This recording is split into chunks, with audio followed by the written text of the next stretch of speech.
the most helpful thing while practicing, even more so than breaks, is when something isn't going well to just, actually stop playing for 30 seconds and think about it versus just, powering through it. Welcome to another episode of Contrabass Conversations, your show covering life on the low end of the spectrum. I'm your host, Jason Heath, and I'm so glad that you're here with us. And visit our site at contrabassconversations.com for all the details about what we're doing here. I love to learn about listeners and their stories, and I'd love to hear your story. So please send me an email, feedback@contrabassconversations, and let me know a little bit about yourself, your background, what you're up to. I would love that. That'd be great. And I know you're going to love today's story about Nina DeCesare. And I have been such a fan of Nina's ever since seeing her play on YouTube. And so many people have raved about her to me, about what a great person she is, talented player, imaginative player. And I was so thrilled that she was willing to come on the podcast. You're going to love this interview. And she's doing a lot of exciting things in the music world. We dig into her experiences studying with George Vance, who was her first bass teacher, really. You'll hear about that.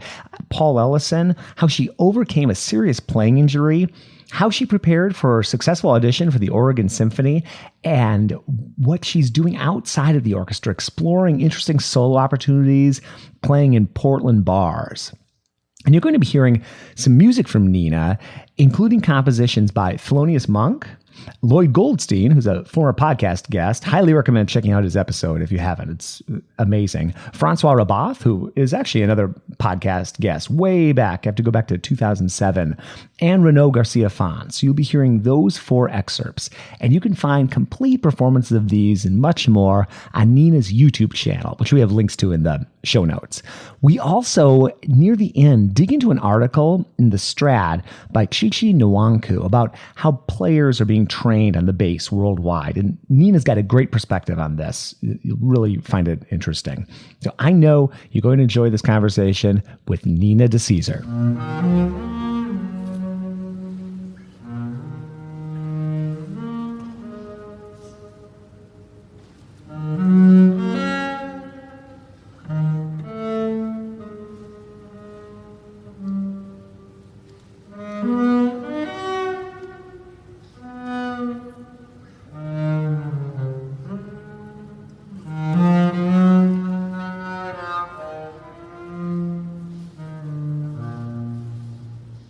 Maybe let us know a little bit about your early musical years. Was bass your first instrument? My first instrument was piano, but I hated practicing, so it didn't really stick. Yeah, and then the funny thing is I really wanted to play the flute because my mom played the flute, but she kept saying my hands were too small because I guess they don't make small flutes, so you have to be able to reach all the keys. And she could have taught me because she knew how to play it, but she ended up saying, oh, just pick a string instrument. And I picked the bass. And she even asked, the string teacher, oh, are her hands too small for the bass? And the teacher was like, no. So that's how I ended up playing the bass. And was George Vance your very first bass teacher? I had another teacher for 1 year who was actually a cellist. And then towards the end of the year, he ended up saying, oh, you need to go study with this guy, George Vance. He's amazing, and we're so lucky that we're in his area. Yeah, what a legend. I mean, I think almost everybody I've talked to on the podcast, if they teach at all, they use his books to some degree. But I think you're the first person I've ever talked to who's actually been a longtime student of his. What was the George Vance experience like? What was studying with him like? Well, so he wrote his own method books, so he had a very structured way with how he dealt with all of his students. So it was based off the Suzuki method. So you'd have, a weekly lesson and then also a group lesson every Saturday where we would, play scales together and then each play for each other and give each other feedback. So there's this kind of, real community aspect of studying with him. And then during the lessons, he would have us play through the pieces that we were learning from memory with the tape that comes with those books. And then we would eventually graduate if we could play through the whole book with the tape, kind of Suzuki style. And then he would give out certificates, which was exciting for a 12-year-old, I'll bet. Nice. Yeah. Yeah. And then, at the end of every lesson, he would have you bow to him and then say, thank you for teaching me today. So it was very structured like that, which is, I think, good for kids to really have an idea of what exactly they're supposed to be doing. And, he had his own scale book and all that.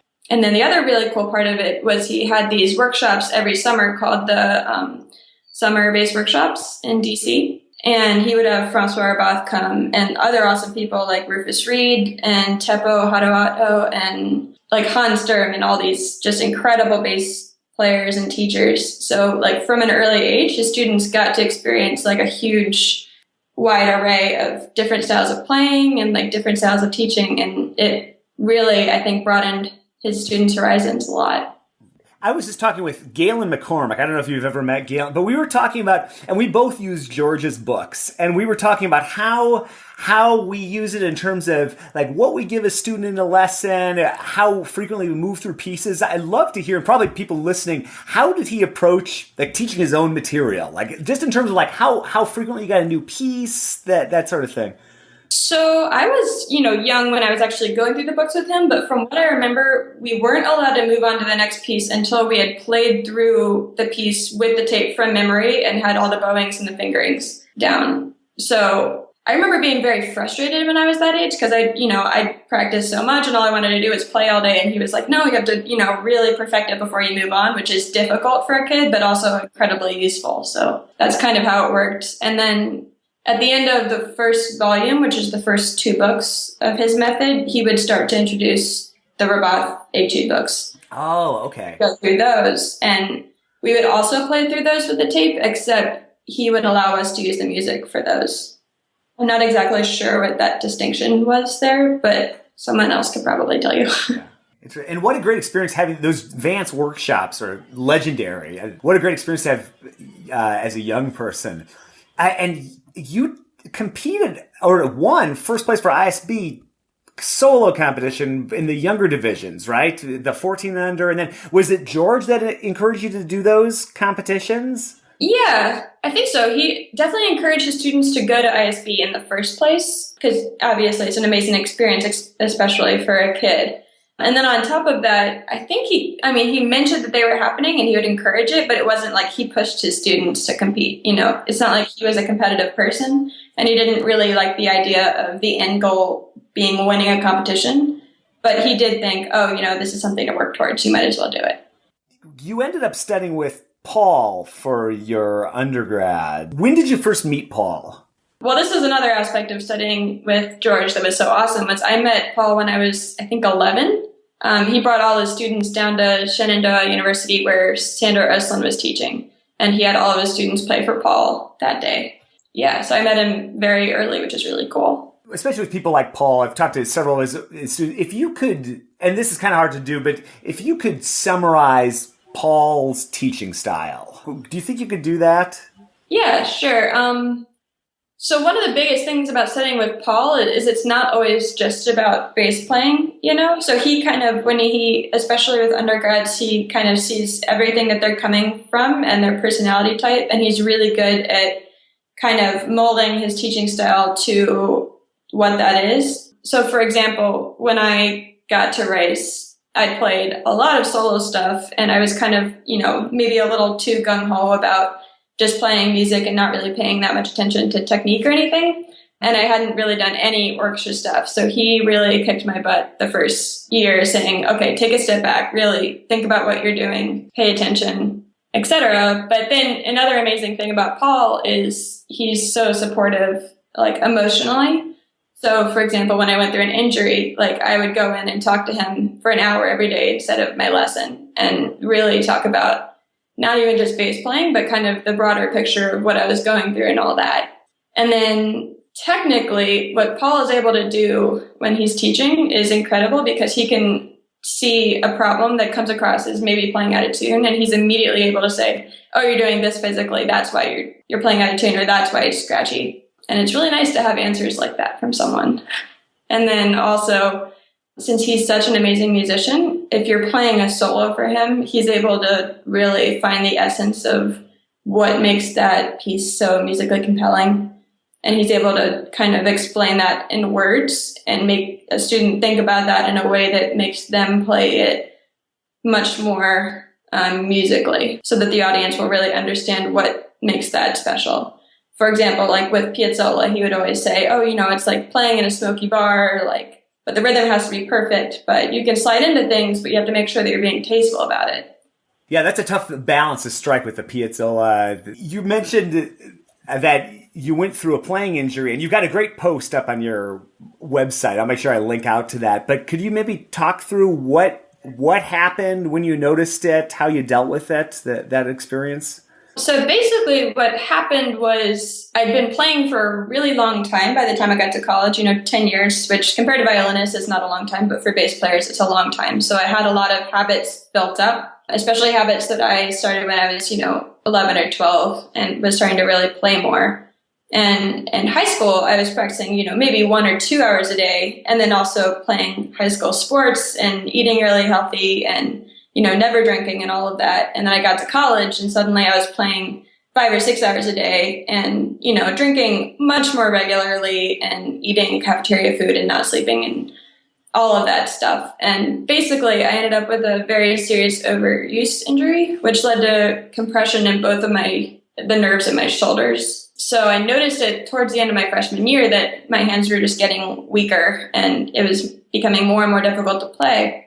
And then eventually it turned into shooting pains and constant tingling. And it was pretty terrible. So I basically didn't touch my bass for about 6 months. And really every single day I was trying to figure out how can I just, stand here and be relaxed and hold my bass. And the next week it would be, how can I hold my bass and hold my bow and feel relaxed? And Paul was helping me through all of this. And of course, I was going to see countless medical practitioners and massage therapists and all that. Anyone who's been through an injury knows, you're just desperately trying anything because you don't want it to feel like, oh, I need to actually quit the bass. So basically, after I spent so much time reworking everything, and Paul really helped me with that, I eventually started playing, 5 minutes a day and then 10 minutes a day. And what was really, looking back on it, it was really helpful because I was able to actually make a lot of changes with not only my technique, but also how I thought about playing. Yeah, so now when I practice, if something isn't working, my first instinct that before I was injured would be, oh, I'm going to play it a bunch of times until it starts working, or, oh, I'll just work on that shift. And now when something doesn't work, it's more like, oh, let me think about literally what my body is doing that it isn't working. And I kind of spent that entire time going back through all the stuff that I had learned from, for example, at Domaine Forget, they talk a lot about using weight and being relaxed and all this stuff. And you learn it, and then, you're still playing 4 hours a day and getting ready for auditions and lessons and all that. So I really took that time to kind of actually incorporate those things and really try to understand what they were doing. And it's really hard, after you've been playing a while to make big changes. But luckily the injury actually allowed me to make those changes.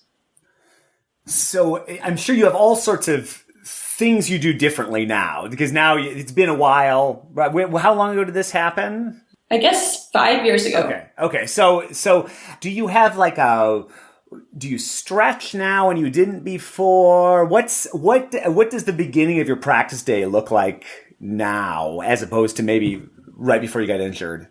I definitely stretch. I'm not one of those people that, stretches for 45 minutes, but I'll stretch a little bit. And I exercise more often. A big thing for me is before I start playing, there's a physical adjustment that I do where it's kind of, I think about doing Pilates and working with, personal Pilates trainers and the kind of adjusting your posture so that you're sitting up, thinking about a string from the back of your head.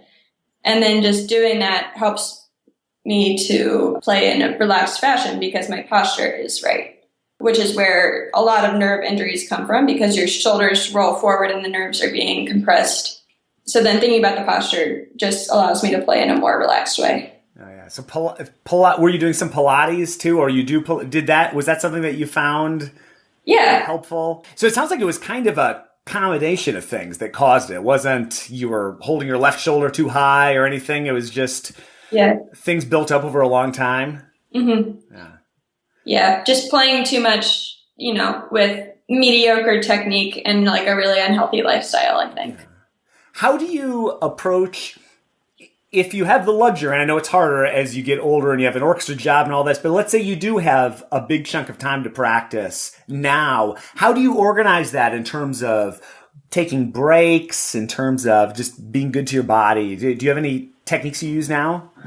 I usually take breaks like probably every 20 minutes. I'll take like a 10-minute break, or sometimes I'll practice half an hour in the morning and then half an hour, 2 hours later, half an hour at night. The most helpful thing while practicing, even more so than breaks, is when something isn't going well to just, actually stop playing for 30 seconds and think about it versus just, powering through it. And that's got to be so hard to do when you're preparing for something like an orchestral audition or some kind of pressure thing, like a recital or whatever. Have you been good since that period? Have you had you felt things coming back at all, or you've been able to manage it? It's kind of something that you deal with all the time once you're seriously injured, So towards the end of this season, I was definitely not feeling great. I ended up taking, a week off and getting a massage and all that good stuff. But also, I think one of the reasons why injuries get so serious, even if they're not originally that serious, is because if you are completely freaked out psychologically, like, oh my God, I'm injured, then your body isn't spending its energy fixing it. It actually makes it a lot worse because stress hormones do not help injuries at all. So at this point, when I'm, if my hands are feeling really weak or if they're feeling painful or something like that, I kind of just remind myself, okay, this is not the end of the world. Like, let me just spend the week gardening or playing with my dog and not worrying about it. I mean, still taking care of my body and dealing with it, but also just not completely freaking out. Okay.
Pretty recently got this job in Oregon, and a lot of people, all sorts of different people listen to this show, but a lot of younger people that are interested in maybe playing in an orchestra. Do you, if you wouldn't mind, could maybe just talk through the experience of auditioning for the Oregon Symphony, when you started preparing, what that experience was like, just maybe any lessons you learned from that process?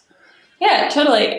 So my first audition, I was really careful about preparing. So I prepared for about 3 months, and I spent about 2 days, because I'd already worked through all the excerpts before, but I spent about 2 days per excerpt really taking them apart and working through them slowly and making sure I had the strokes right. And then that took about 2 or 3 weeks. And then at the end of those weeks, I started slowly working the tempos up on everything and playing for people and all that. And then in the last month, I really spent the time just playing through the excerpts and then taking notes afterwards and thinking what went well, what didn't go well, which tempos are working, which aren't. And then the last week, I barely played at all. I just listened to the music, which I think is a step that a lot of people kind of forget. It's easy to, right to the last minute, be worried about, oh, am I going to be able to do the shift in Heldenleben? And in reality, you're not going to be able to fix it in a week if it's not there. So it's best psychologically to get yourself in order that way, so that you're used to just playing through the excerpts and then accepting them as they are afterward. So that way in the audition, if something doesn't go well, you can still say, okay, that's fine, I'm going to go on to the next one and not really worry about it. And then for Oregon, that was 2 months after that first audition. Something that was actually incredibly helpful was my teacher, Paul, went to Australia, and it wasn't helpful that he wasn't there. Like, we really missed him. But what happened while he was gone was his studio met 2 or 3 times a week for 2 hours, and we played for each other. And about half the studio was in the midst of taking these auditions, basically the same auditions. And the other half was either working on solo work or was just younger and was maybe working on, rep class stuff. But it ended up that we heard each other play, every few days for about 3 weeks before that audition. And so we started to understand each other's playing. So, you have the tendency, your first excerpt when you're nervous, this is what you do. And then the next time you hear it again, you say, okay, yeah, that was definitely better. This time I think, maybe fix this. So having that peer relationship was really helpful. Teachers do this also, but then hearing it from your closest friends who you also go out and have a beer with, you talk about it later, oh yeah, you're in really good shape. I know you're going to do really well next week. It definitely made a huge difference. And actually 2 of the other people that I was doing it with at that time also won jobs in the past year. Oh, nice. So that's pretty cool. Yeah, that's a good pack of colleagues to have. Yeah. Is it now you've been playing for a year in Oregon, what's the most surprising thing or maybe unexpected thing about having a full-time orchestra job? Was there anything that really has surprised you this year? The most surprising thing to me had nothing to do with music or bass playing. It's more how much politics go into being in an orchestra. So orchestra meetings and basically negotiations and all that is just kind of surprising. You don't really think about that when you're auditioning or when you're in school, and then you get there and actually a lot of what goes behind the scenes is incredibly important also. I'd love to talk a little bit about your non-orchestral playing and what you've been exploring, maybe before this year and out here. What have you been up to in the non-classical world on the bass or just in general? So once I started my job, it was definitely super different from school because I didn't have a regular recital schedule that I was following. So at first I was kind of oh man, this stinks. I don't have anything to play for. I won't be able to play solos ever again, etc. All that dramatic stuff. And instead, what I ended up doing was calling up bars and asking hey, can I play for an hour? Because I was just so tired of not having anything to work towards solo-wise. And playing at the bars was a very different experience and one that I absolutely love and think is super healthy. And I think most classical musicians should try it because it really changes your perspective on a lot. Oh, I'm sure. I don't know if you know Sam Suggs. Okay, so Sam and I interviewed Sam recently, and he was saying he was actually using it to demo whether things worked. He's doing these different arrangements, and he said he would play it. He would notice when they would lose interest, and then he would adjust accordingly. It must be fascinating playing for an audience because I play jazz gigs. Probably a lot of people listening, but I've never really walked into a bar and just started laying down solo bass stuff. Yeah, it was really interesting because, first of all, it's really nice because people are usually, having a drink and relaxing. They're actually there to relax and enjoy things. So they're in the right mood to actually accept what you're doing and appreciate it versus, sometimes you're sitting in a recital hall and you've had a long day and you maybe want to check your phone or maybe you want to drink a beer, maybe you want to get up and go to the bathroom and all of those things you're not allowed to do. So it's kind of stifling. That's, to me, at this point, that's not really how I want my audience to feel. I appreciate the quietness that happens in recital halls because it's definitely not like that in a bar. But I don't really think that it's helpful to have the audience, to have that slight bit of discomfort. Yeah. What kind of material have you been playing? I know you've been playing some jazz, but maybe talk us through some of what you've been experimenting with.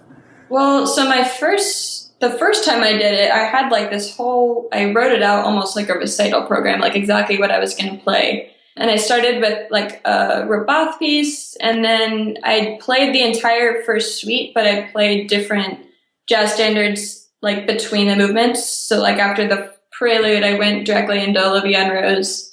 And then after the Sarabande, I think I played Misty. And then after that, I played a Renaud Garcia Fons piece and then an Edgar piece, basically all different genres, but all solo bass. And then the next show I did with my boyfriend, actually, who's like a funk bass guitarist, but also a lot of electronic music. So he has a pedal board that's, you know, the size of my house. So when we play together, usually we do more like, we'll either do a ballad where he's basically accompanying me, or we'll do some like fusion stuff. So this summer we started playing like a Borelli Lagreen cover, and then like an Alda Miola cover of this piece he did with Paco de Lucha, which is much more like flamenco guitar, which was really cool. But it's really interesting to play with him because he comes from just such a different side of music that a lot of the hangups that I have, he just finds, you know, confusing and a little ridiculous. So, you know, just like playing in bars, it's really nice to play with someone who, you know, doesn't always read everything off of a page or doesn't expect the audience to be understanding everything. So he's able to kind of tell me like, oh, well, you know, that's not accessible at all. Like what you're doing right here, like that doesn't really make sense to non-classical musicians. So that's like a really interesting perspective.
In a lot of ways, at least to me, that's got to be so creatively interesting because you're almost doing things on the polar opposites of the music experience. You know, the wearing formal wear, playing music from the 1800s for an audience where there's some level of expectation and musical education versus I'm in a bar just chilling out. Yeah, and it's so interesting meeting musicians that exist solely in that latter world.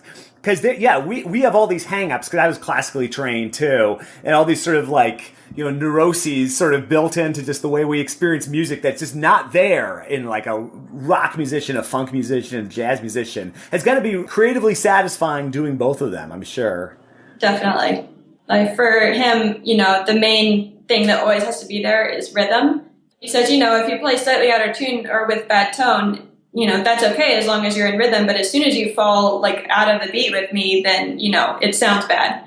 And like to me, I'm like, no, but it has to be in tune. It has to be like the tone has to be good and everything has to be perfect. And then it turns out the audience at a bar really doesn't care if you play, you know, several notes out of tune because usually they don't hear it.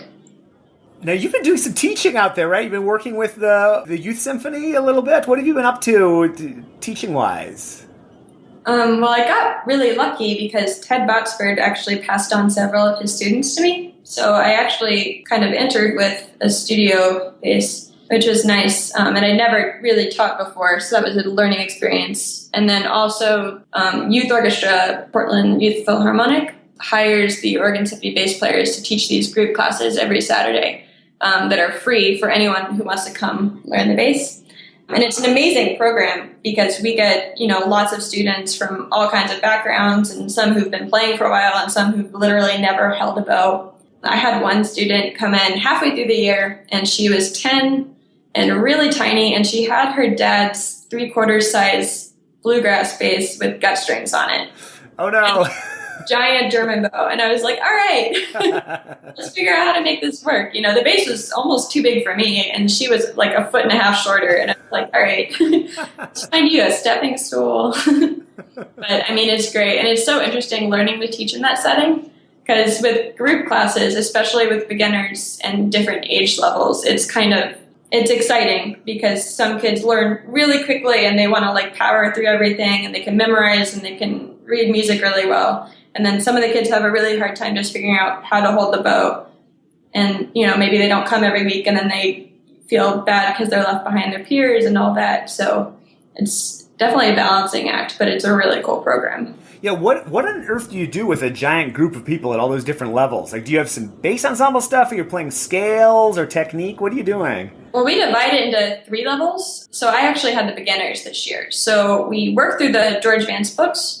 So most of what I was doing was basically the first few pieces, mainly learning by ear, and then doing lots of bowing variations.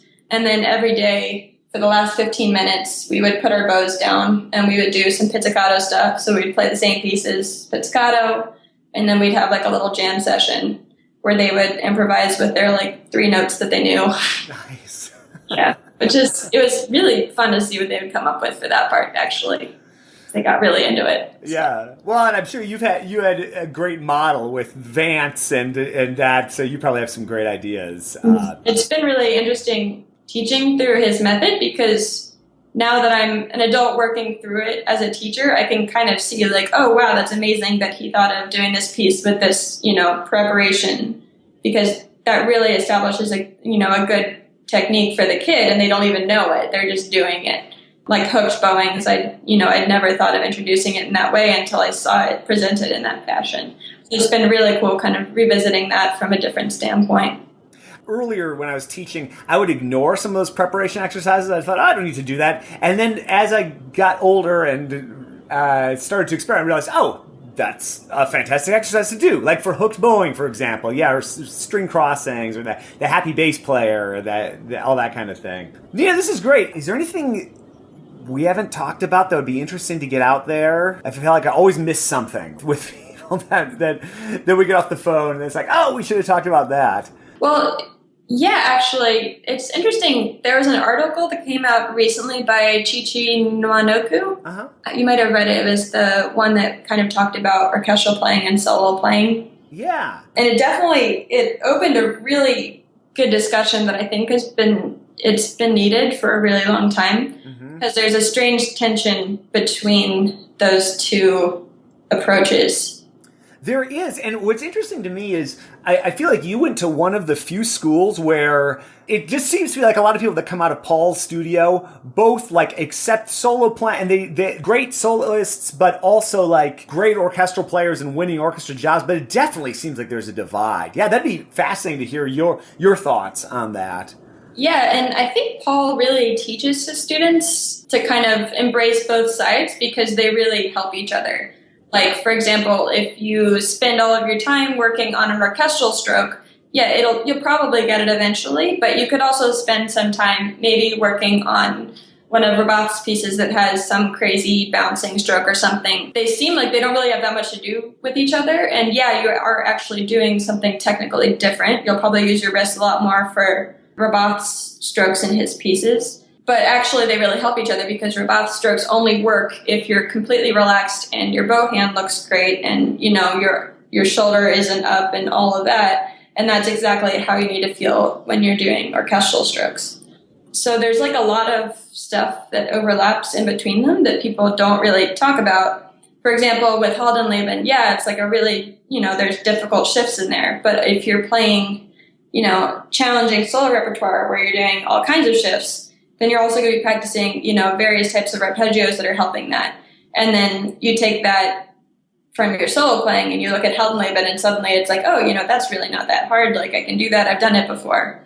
And then also just musically, I think that working on solo playing helps orchestral playing, because if you are a happy musician, bass player that's playing lots of solos, and then you start playing your excerpts, you're really going to focus on making sure that your phrasing is coming across well, not in like a soloistic way, but also just really thinking about what the rest of the orchestra is playing and making sure that you're supporting that through your excerpts. So I definitely think like they help each other a lot. Well, especially like working on excerpts a lot, you kind of have this attention to detail and articulation that just striving for that perfection in the intent of winning a job, taking that level of concentration and then putting it into solo playing is really helpful also.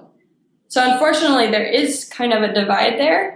And I really wish there wasn't, because I do both. And I don't know any soloists that never play in orchestra. Several, at least, play in chamber orchestra every now and then. And I guess not every orchestral player plays solos, but they had to at some point to win their audition. So it's kind of, everyone does both. And if there wasn't this sort of us and them mentality, I think that it would be really great.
Thanks again, Nina. It was such a thrill to talk to you. Can't wait to see what you're up to in the coming years. And everybody, check her out online at ninadecesare.com.